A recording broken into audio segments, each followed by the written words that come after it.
Never thought I'd see this. Floyd Money Mayweather running away in London from an attack. Okay, they were trying to attack the brother. Here it is.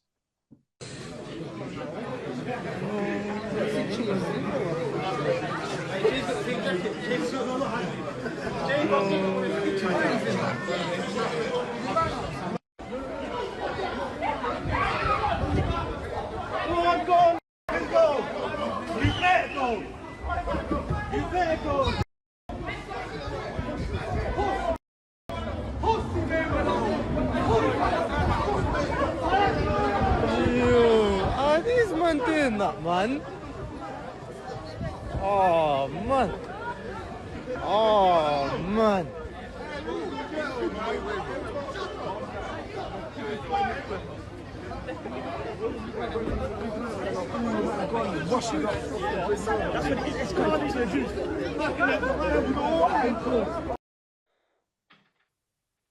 Okay, put up the picture for a mask. When I first saw this, I could not make heads or tails as to what was happening. Had to wait for some of the background. So Floyd Mayweather's visit to London, he was at a jewelry store. He likes jewelry. He's at a jewelry store. He's in London, but the opportunity was derailed by an angry mob of protesters, according to the report. A large group confronted the boxing legend outside a jewelry store. TMZ Sports obtained footage from the scene showing TBE and his money team bombarded by a crowd in Hatton Garden.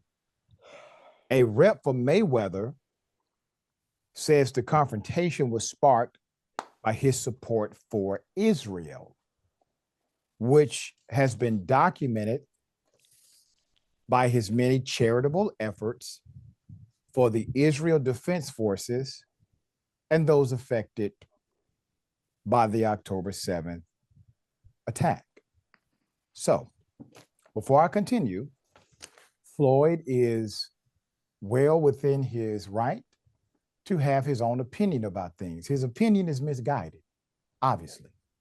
This is the same brother who said Africa has done nothing for him, so why would he give anything to Africa? But he gives loads of money to Israel in the midst of them committing and creating humanitarian crisis against Palestinians who have nothing to do with the attack that took place against the Israeli people. So let's be very clear about his political stance. His political stance here is holistically misguided, in my opinion. TMZ Sports told the group was spewing hate amid the altercation, even using the N-word toward Mayweather. There were reports Mayweather was hit by a punch during the incident, but his rep adamantly denies that he was ever touched. Now, naturally, we don't condone any type of racism if that did happen, in fact, nor violence if that happened. Also, Floyd addressed the reports with a statement posted to IG on Tuesday, quote, "Let me set the record straight. There's no truth to the rumors going around. I wasn't punched or touched in any way." Now, let's back up.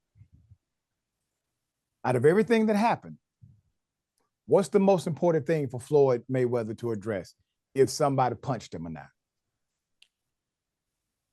He needs to set the record straight if somebody punched him, because obviously that would make him less than what, a boxing champ. All right, let's go back to it.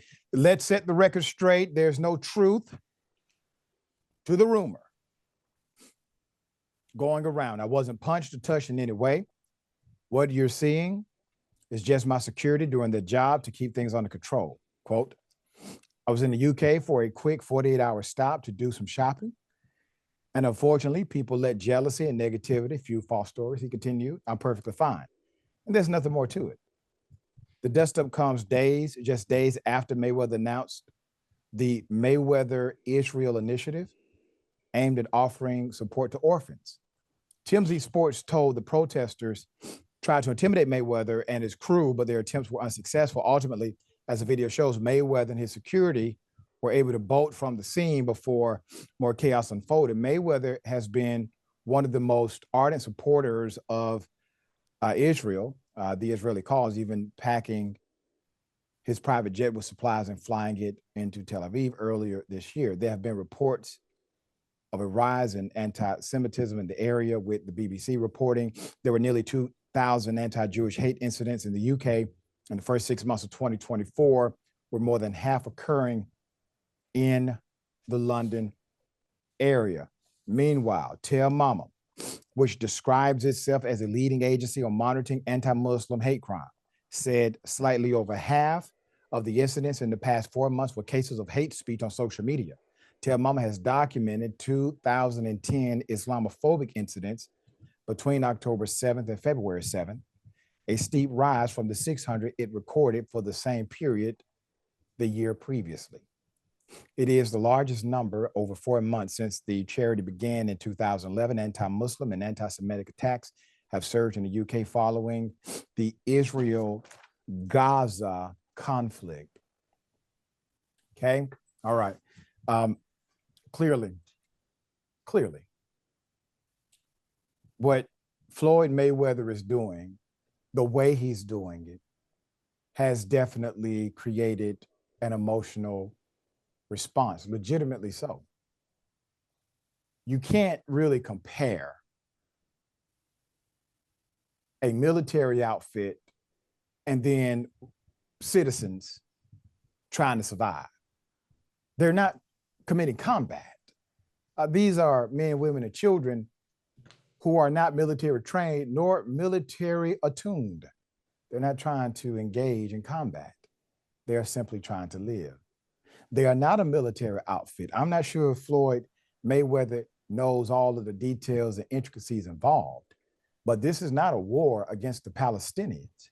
And the Palestinians are being killed, were being slaughtered to such a degree. It was absolutely a form of genocide taking place. And to those who are experiencing it, and I get it, that may offend the sensitivities of some, but I guarantee you, your sensitivities being offended are nowhere near the offense taken by the Palestinians who had to endure this kind of bloodshed as if their lives were simply disposable, not simply to the Israeli forces, but to the allies around this planet who decided to do nothing and say nothing. It's one of the saddest things this world has ever produced. All right, Senator Turner, thoughts? Yeah, amen, Doc. And I like your point about making the statement that maybe he just doesn't understand what's going on over there, because I would hate to think that if he had a keen understanding and he's still comporting himself this way, it would really, really make him a madman. Now, in terms of this mob, your point about Mayweather has a right to have his beliefs. He has a right to send his money wherever he wants to send it, even though I agree with you, it's totally misguided. This mob has no right to chase this man down, his team down, if in fact they did try to throw hands. And I believe Mayweather when he said they ain't land none. He got to make sure the world know that first, second, third, fourth, and fifth. There ain't no punches landed on brother Mayweather before we get to the substance of this.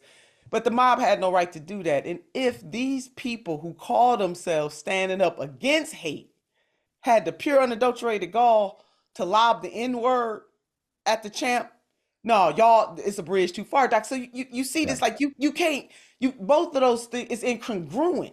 That's you correct. Can't say that you standing up against the bigotry that is happening and the genocide that is happening against the Palestinian people. And so now you mad at somebody that has a different opinion, but then you're going to take one of the vilest words in the human language used against descendants of enslaved people to denounce their humanity, that they had no rights, that had to be respected by white people in this country, enslaved for generations. And then, but this the word you're gonna use. So Doc, they knew exactly what they were doing too. And so shame on them. They ain't no freedom fighters either. And that's the part.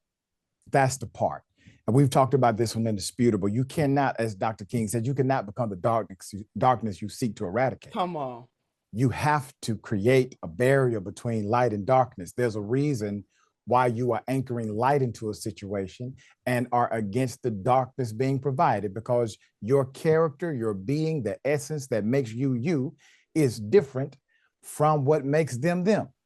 And as soon as you become them, you are no different regardless of what you will say to yourself. All right. So we have to keep this simple, just as the senator said. You are light, remain light.